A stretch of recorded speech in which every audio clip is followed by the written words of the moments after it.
Good evening. My name is Miles Garrix, And I'm Lukas. and we're going to be talking about advanced LPWAN technology.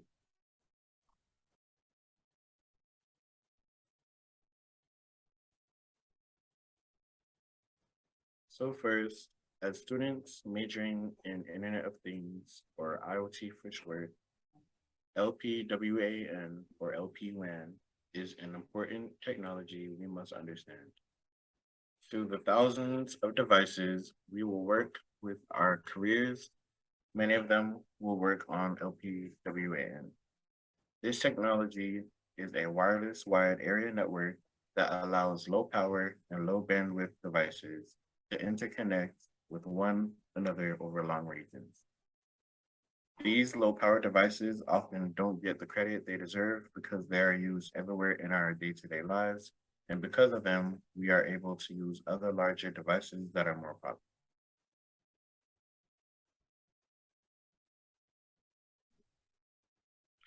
What is LPWAN technology? LPWAN technology is basically low power wide area networks, or what it is, LPWAN, which is a technology that allows low power devices to communicate with one another. This technology was primarily invented for IoT and machine to machine devices. LPWAN has a large range, allowing us to connect more devices and cover larger areas than mobile networks or Wi-Fi can.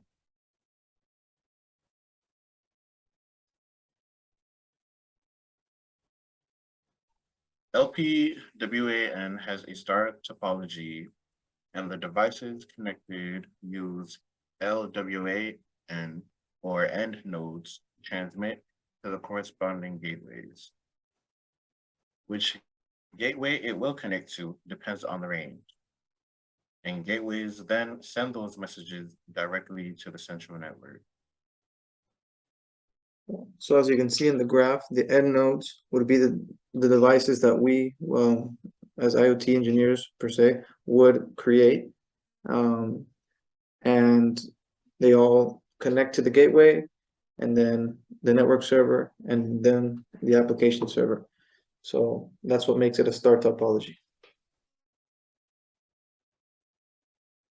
So just to give you an idea of what LP1's range is compared to Wi-Fi or um, cellular connection is on this table on the left, on the x-axis you can see the data rate, and on the y-axis you can see the range. Um, so as you can see, the highlighted square, the rectangle in yellow is LP1, so we get large range but at the cost of a fast data rate. But that is okay because the devices that we use don't really require high speed data rates transmit to transmit what they're picking up. So this is where LP1 is beneficial for IoT devices because IoT devices are generally small and not as large as others.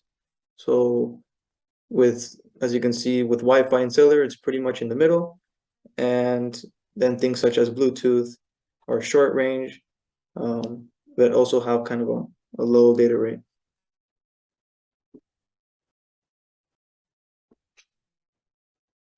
LPWAN is the best fit for IoT devices because these devices do not use much power and they transmit small bits of data at a time. IoT devices can operate in both rural and urban zones because LPWAN offers a radius of around 1 to 10 kilometers in urban zones and 10 to 50 kilometers in rural zones.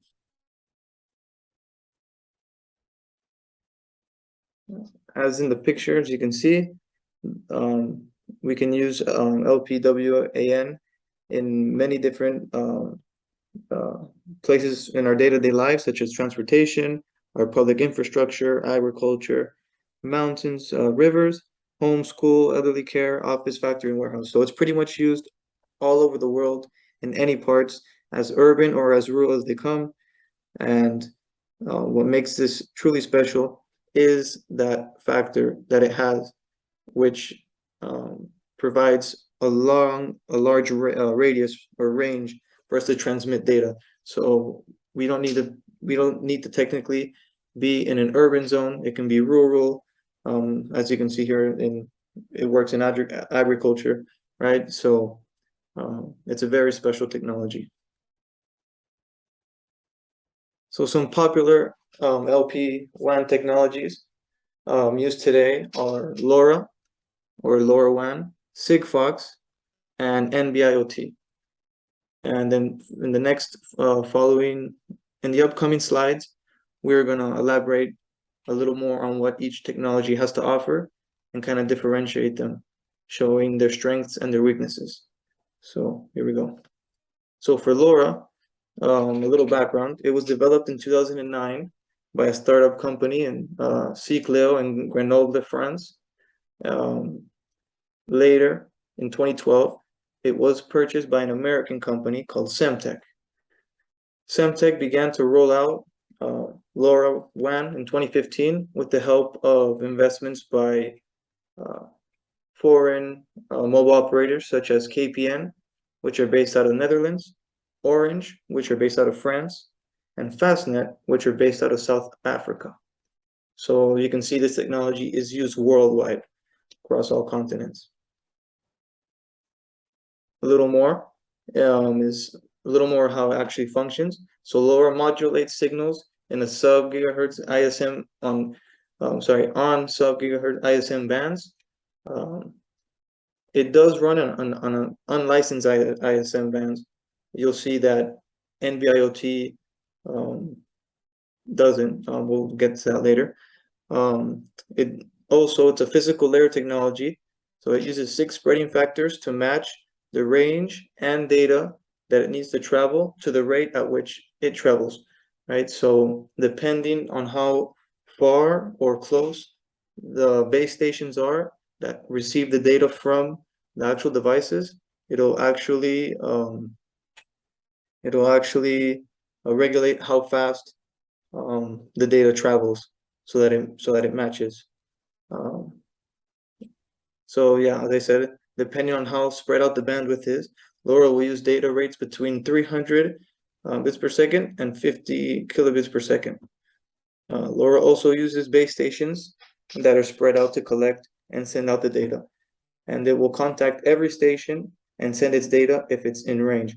So if there are 6 base stations in range, each one of those stations will receive data from the sensor that it can connect to. So it won't just choose one, it'll actually send it to each one. And so here, as you can see in the graph, as I also mentioned before, so you can get a picture of how it looks. LoRa will adjust its data rates so that data will arrive at the base station simultaneously. So you have RX2 and RX1, each a device, and they're both at different lengths, but they both arrive at the same time to the base station. So that's what I meant when I said that it'll regulate the data speeds. The second LPWAN company that we will be talking about is Sigfox.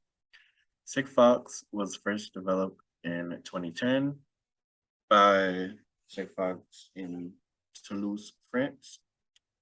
And Sigfox is both a company and LPWAN network operator, and companies such as Airbus, Bear, BMW, Bridgestone, and Domino's, just to name a few, use Sigfox.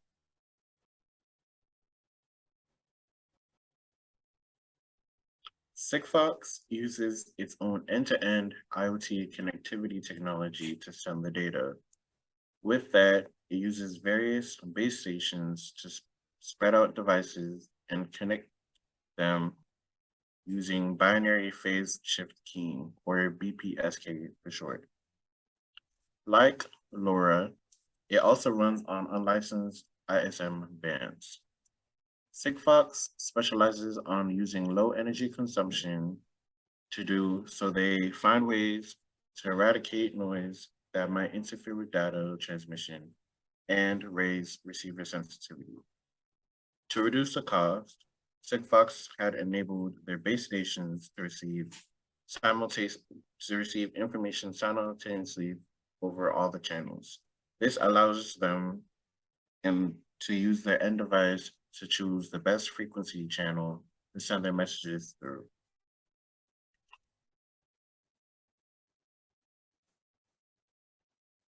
Next, moving on to NB-IoT, which is the third LP1 technology that is used today. It was developed in 2016, and it works on a narrow band. On December of 2016, companies such as Vodafone and Huawei began to integrate it into their technology, and by 2018, it began to release in different countries. So unlike Sigfox and LoRa, as I mentioned before, NB-IoT runs on a licensed frequency band. So Sigfox and LoRa are unlicensed. This NB-IoT is licensed.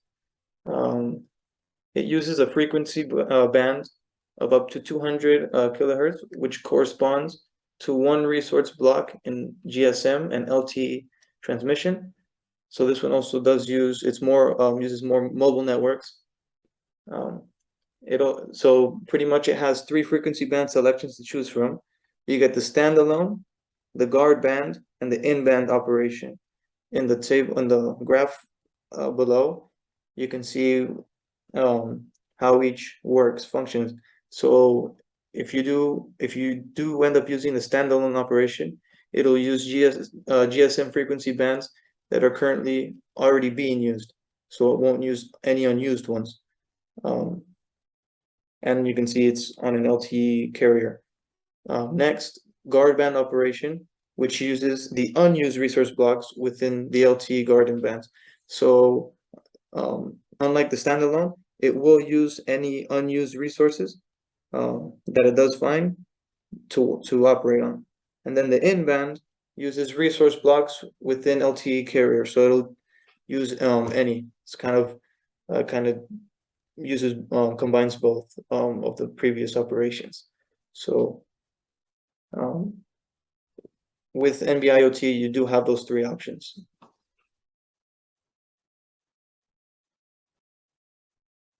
So a little more of the technical specifications from the three different technologies. So for LoRa, in a rural area, it has a range of 10 to 15 kilometers, and in an urban area, it's 3 to 5.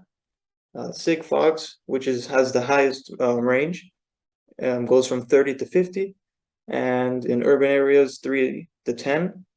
And then in NB-IoT, it's pretty much fixed. There's not a range in between, so you either get 10 or 1. For the channel bandwidth, LoRa operates on 3 different ones. So you have three different options to operate on. So 125 kilohertz, 250, and 500. Sigfox operates on 100, and NB-IoT on 200. Next, the data transmission rate. In LoRa, you can range from 290 bits per second to 50 kilobits per second. On Sigfox, you can go from 100 to 600 bits per second. And then NB-IoT, as you saw in the previous rows, it's pretty much fixed. So you have up to 200 pretty much. And then next, for the current consumption, it uses LoRa uses 44 milliamps.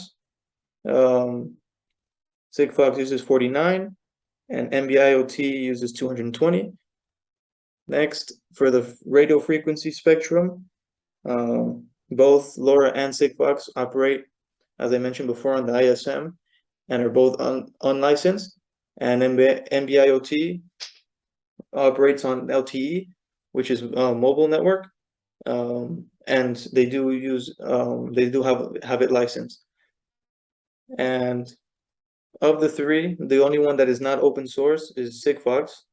Sigfox, as I said, it is an actual company, right? So it's not, LoRa is the actual technology that is being used to work with LWAN, also NB-IoT, but Sigfox is a company who acquired that technology and uses it.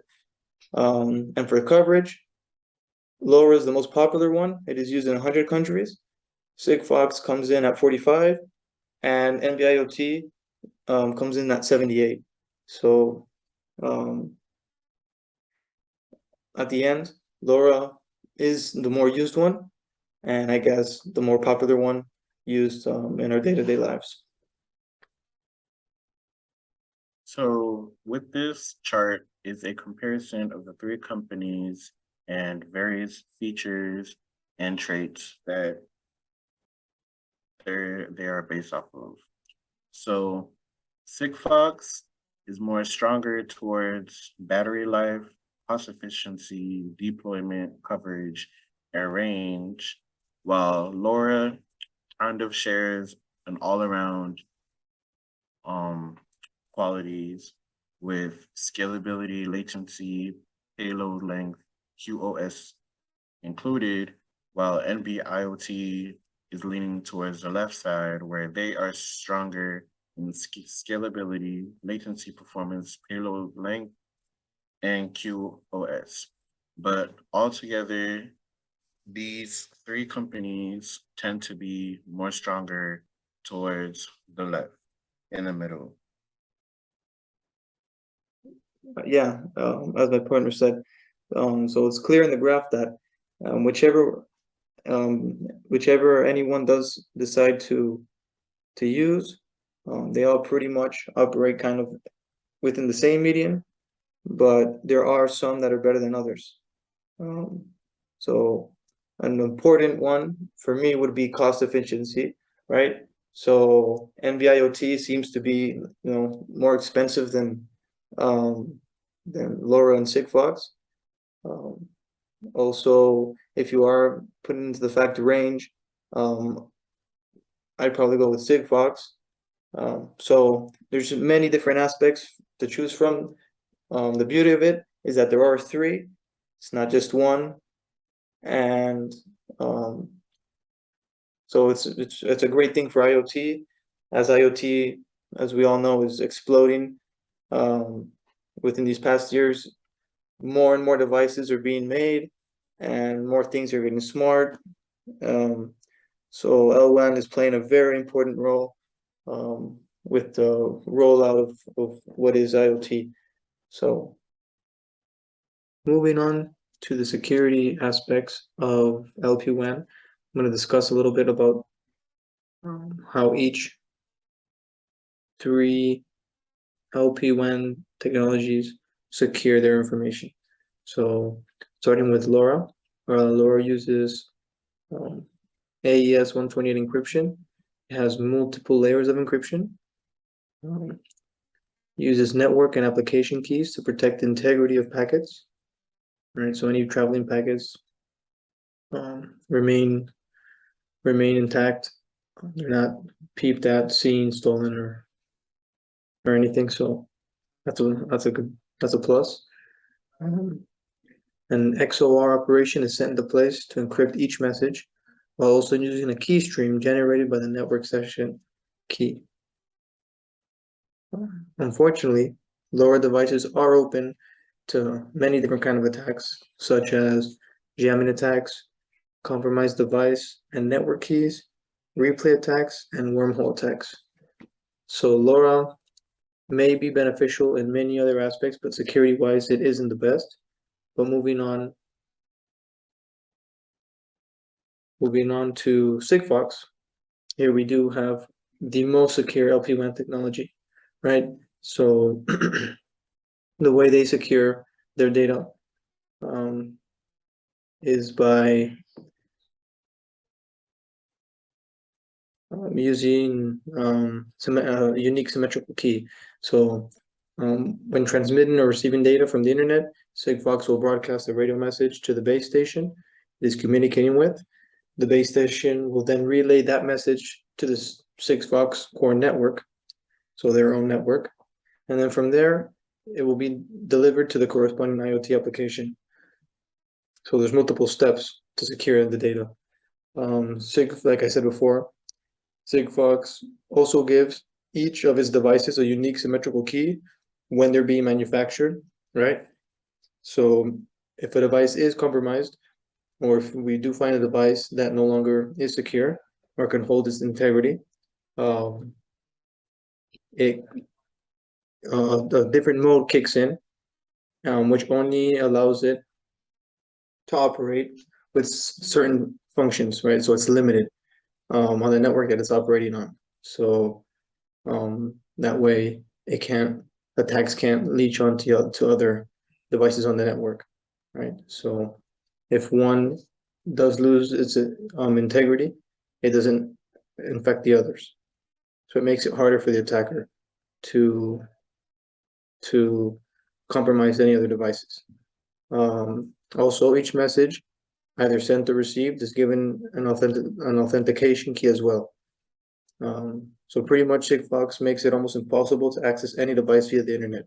So of the three, Sigfox is the most secure. So when when one is deciding which LP1 technology to use, security obviously most of the time is the number one thing to look at. So to keep that in mind. Now moving on to NB-IoT security.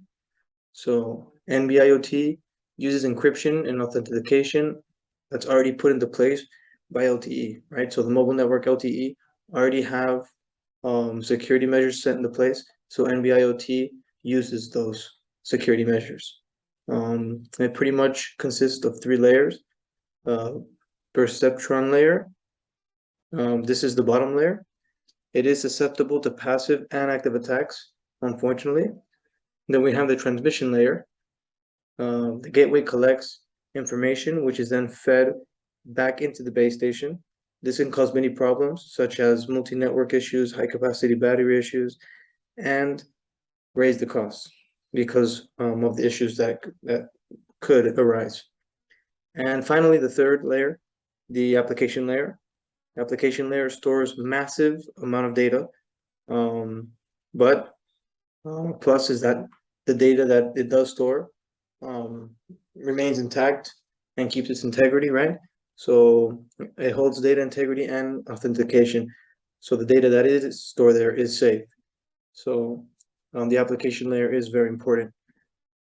So now that you know a little bit more about the different security measures each LP1 technology uses, you can make a better decision on how to move forward when you want to implement and use these technologies, right? So as I said before, I would go with Sigfox when it comes to security because it is the most secure. Then I feel NB-IoT is also I'd feel of the 3 it'd be the second best because it does use LTE encryption and authentication that's already set into place, which is pretty strong. And then thirdly would be LoRa. Unfortunately, this one is very susceptible to different kinds of attacks, as I said before, and unfortunately, that does put it in the third tier, but it does offer many other positives, right? Like I mentioned before, the range and the data speeds and everything and whatnot. But believe it or not, this is the most used LP1 technology, so that's another thing to keep in mind. But thank you.